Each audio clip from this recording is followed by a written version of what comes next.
What's up everyone, it's your boy Alexis, and today, as I'm recording this video, it's the official launch date of the Galaxy Z Fold5. So today, I'll be unboxing and giving my first impressions of the Galaxy Z Fold5. I also went ahead and got a case, so I'll also be unboxing the standing case with the strap for the Galaxy Z Fold5. So without further ado, let's go ahead and get into the video.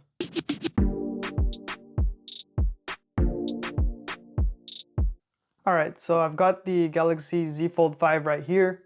So I ended up going with the black version of the device, and I've also got the 256 gigabyte version. So your standard Galaxy Z Fold5, you can see here on the back. So it comes with the phone itself, a SIM tool. It also comes with the USB-C to USB-C cable to charge your phone, and the quick start guide. And it looks like we don't even need a box opener. We can just peel this off right here. So let's go ahead and get this side.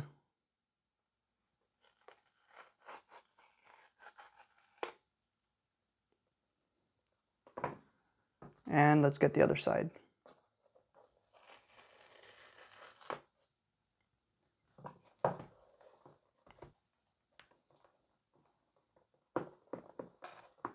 Let's go ahead and jump into it.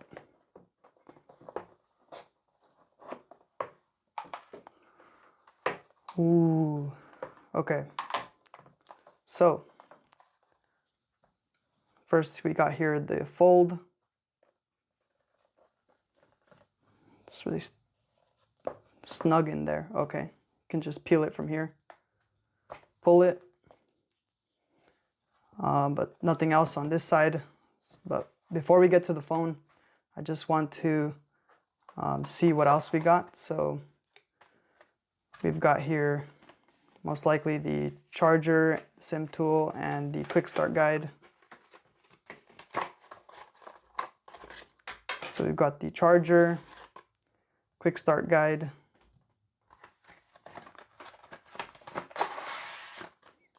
and then we also have our SIM tool.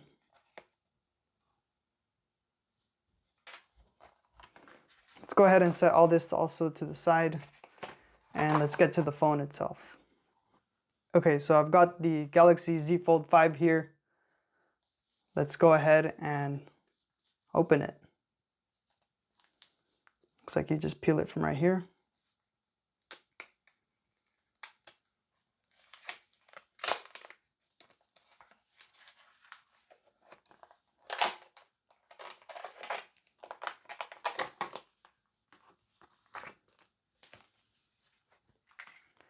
Wow.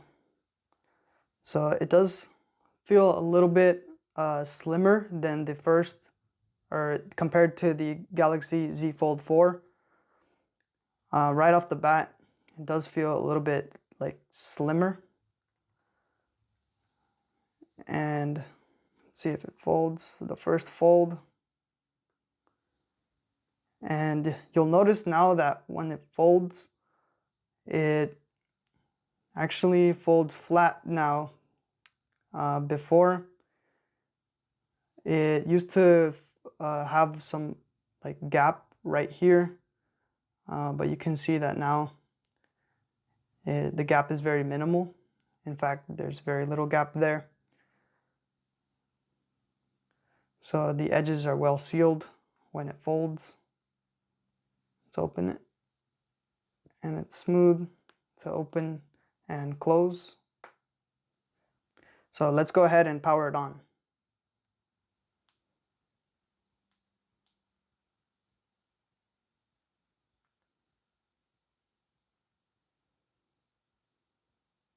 And while we got that booting up, let's take a look at the phone a little bit more. So we got the fingerprint scanner right here on the right side, and your volume up and down.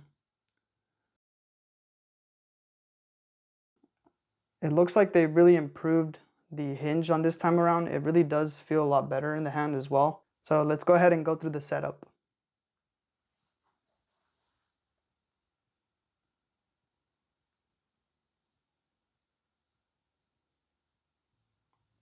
So I just connected it to my Wi-Fi, and I'll go ahead and pop my SIM card in later. And in terms of the outside screen, it does seem a little bit brighter than before compared to the Galaxy Z Fold 4, as far as I can tell.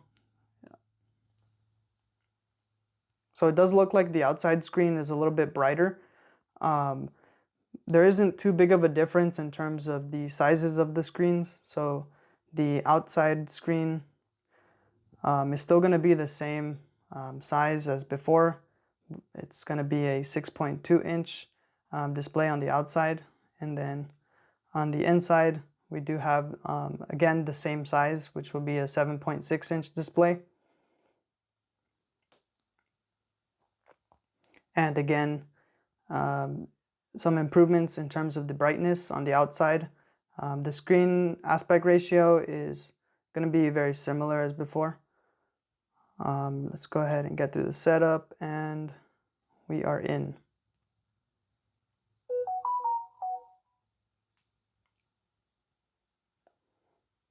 And straight off the bat, I know that this is a brand new Fold 5, but the crease, you can tell it's been greatly diminished. My previous Fold, obviously I did have it for a few months, and I'd be curious to see how this phone is going to hold up. But as of right now, you don't see too much of a crease there because of the way that the new hinge folds. It seems like it doesn't fold the display, or it doesn't cause as big of a crease because of the new teardrop design for the hinge. So here's what the phone looks like on the outside.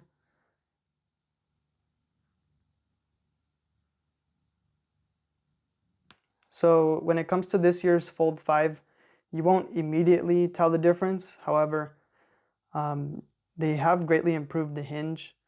So with the now the phone closes flat. Previously there was a big gap in between.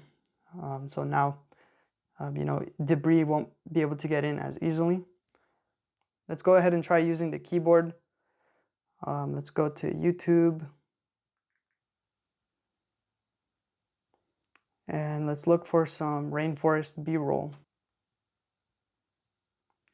So this is what it looks like on the outside screen. You can tell the video is pretty narrow, it's kind of small.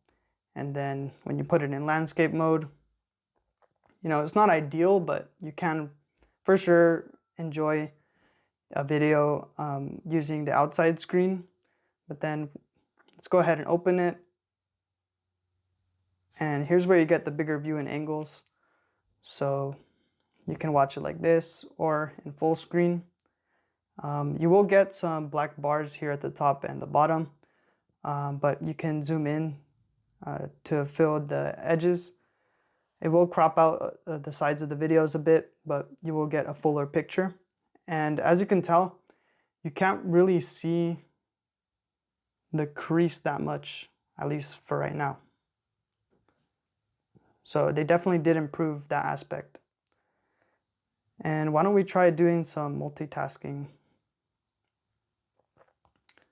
So let's go ahead and put YouTube here on the side. And why don't we launch Samsung Notes?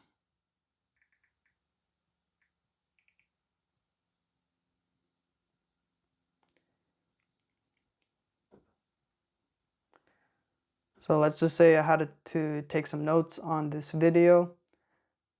Then I can go ahead and do that. Let's see. The Amazon rainforest.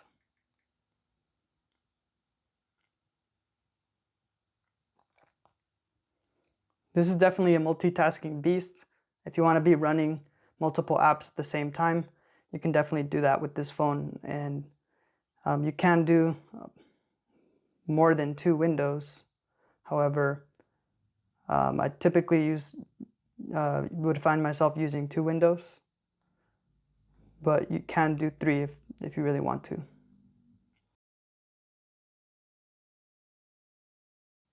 And we also have the taskbar here at the bottom, which we can use to easily switch between apps. I don't really use it that much, but it is an optional feature.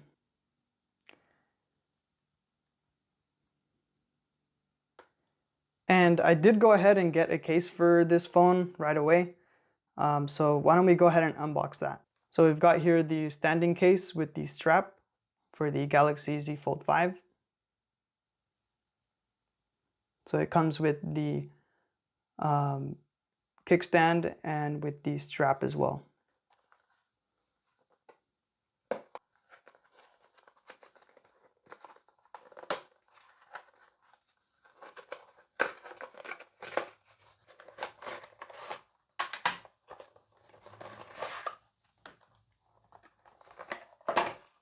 Prop your phone up for watching YouTube. So I mainly wanted to get this case because I like watching videos on the inside screen, and I kind of wanted to compare this case to last year's case, which was a lot bulkier. They did slim it down this year quite a bit. So this year the S Pen case is separate from the kickstand case. They used to come in a bundle, but now it's the kickstand and the strap. So I think this should pop out from here. Well, this is the kickstand, and this should pop out from there. And then we also got here the strap. So you can either use the kickstand or the strap. So this one is mainly for holding the device.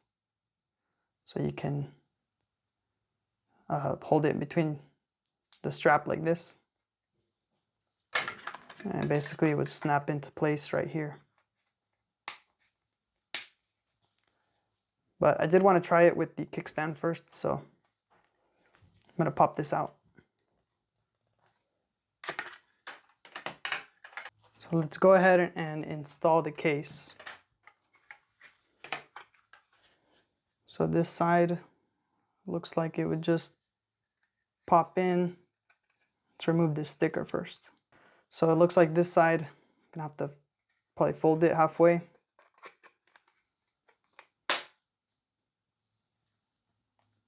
Pop it in. And this one will go like that.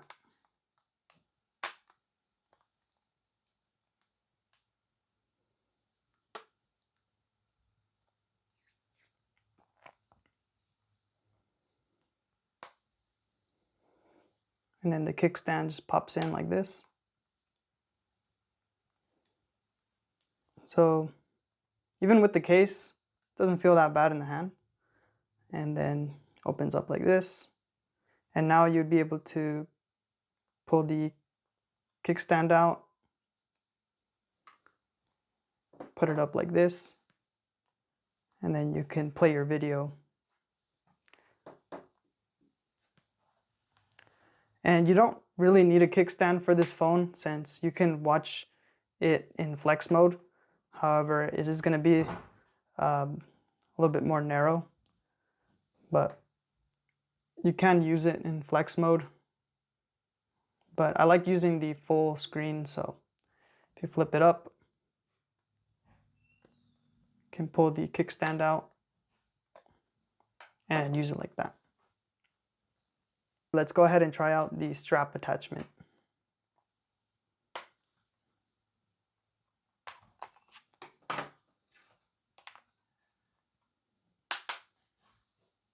Pops in pretty easy.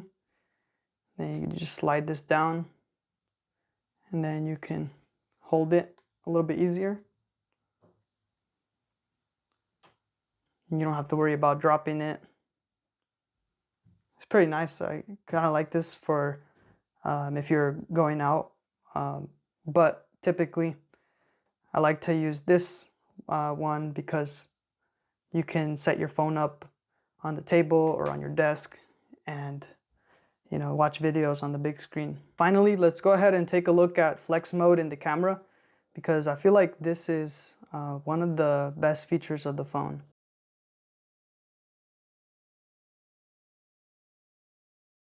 So I'll go ahead and snap a picture using this camera so you can see what that looks like.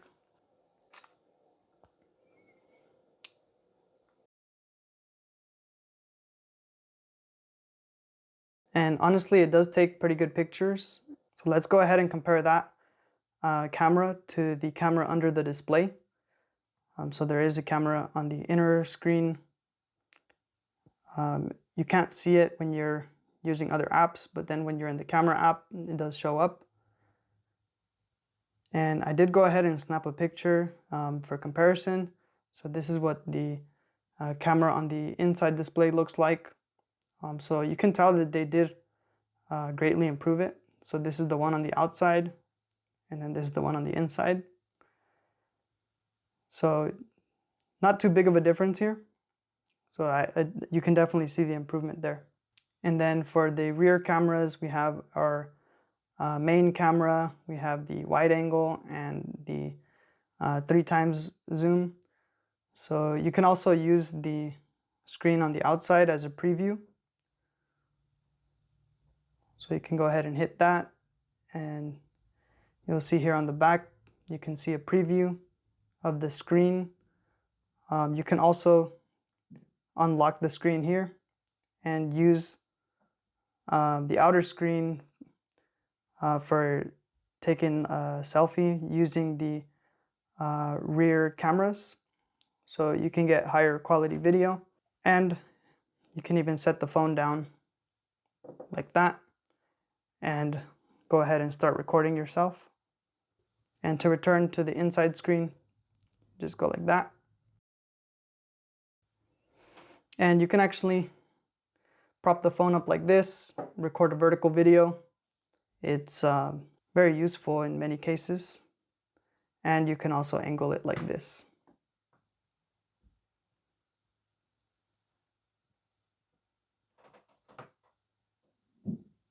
So there's a lot of versatility in terms of flex mode and multitasking. So for my final thoughts, it seems like they made a lot of minor improvements to the Galaxy Z Fold 5. However, all those minor improvements do make a big difference in terms of the improved hinge, increased durability to the screen, as well as a brighter screen. I'm excited to see how it holds up against the older models. Let me know if you want to see a more in-depth review, as well as I can do some comparisons between the S23 Ultra and the Galaxy Z Fold 5. Thank you for watching the video. If you liked it, please give it a like and consider subscribing for more videos like this one. In the meantime, it's been your boy Alexis, unboxing and giving my first impressions of the Galaxy Z Fold 5. Thank you for watching, and I'll see you in the next video.